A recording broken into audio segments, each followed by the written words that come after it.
of what plagues us is we believe in him, but we don't believe him.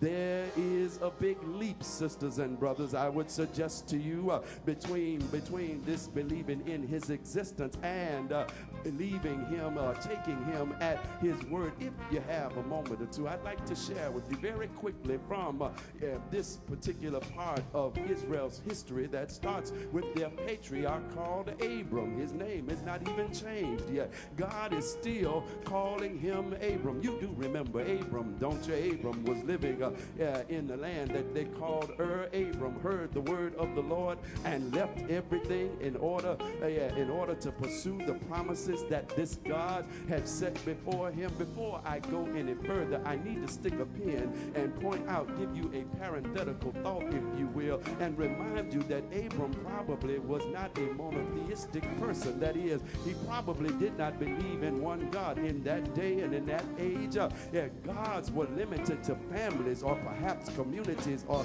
small towns or territories. And Abram didn't come from a territory that believed in one God. He came from a place that believed in many gods. And so in Abram's mind, this voice that he was hearing, these promises that he was following, he probably believed that this was his individual God that he shared with his family. But check what happened. We move on to the big stuff. And the word of the Lord came to Abram. Make no mistake about it. When you read in the Old Testament, you will notice that quite often your word will say, and the word of the Lord came to such and such, and the word of the Lord came to Sarai, and the word of the Lord came to Jacob, and the word of the Lord came to Isaac. Over and over again. You should not read too quickly past those kinds of phrases because it suggests that God himself is speaking. Don't miss it, sisters and brothers.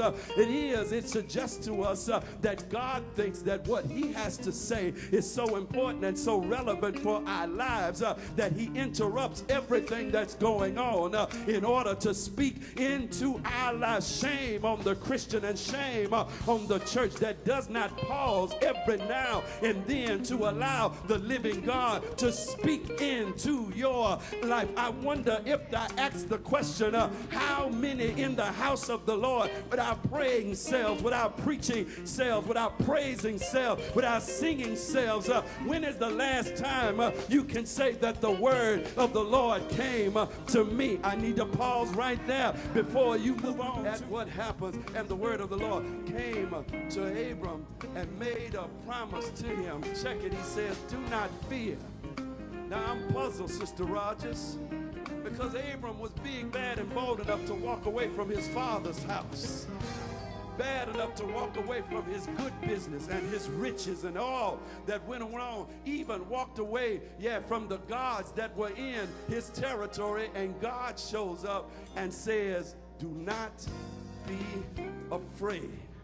I need to pause right there because somebody, that's your word for today. God told me to tell you, do not be afraid. I know you tripping like me and you want to know, God, what do you mean to not be afraid? Well, here it is, sisters and brothers. On the one hand, it could be that Abram looked back where he was and looked at where he is now and recognizes that he has come too far to turn around. And since the future is uncertain, Abram may be a little afraid now. In other words, I can't turn back and I don't know what's going to happen when I go forward. So God steps in and says, Abram, don't worry about it. I got you. Can't nobody get to you. Do not be afraid. Maybe that's where somebody is this morning and you've given your life to the Lord after this conversation. Abram makes some mistakes, but God keeps picking him up. After this conversation, the heir to the throne is born. After this conversation, yet another one is born. After After this conversation, 12 are born. After this conversation, at least 2 grandsons are born. After this conversation, God crossed his hand and blessed the one they said shouldn't be blessed. After this conversation, this one begat that one. After this conversation, Jesus was born to a babe, to a virgin. After this conversation, he marched up the Via Dolorosa and put his life down on the cross. After this conversation,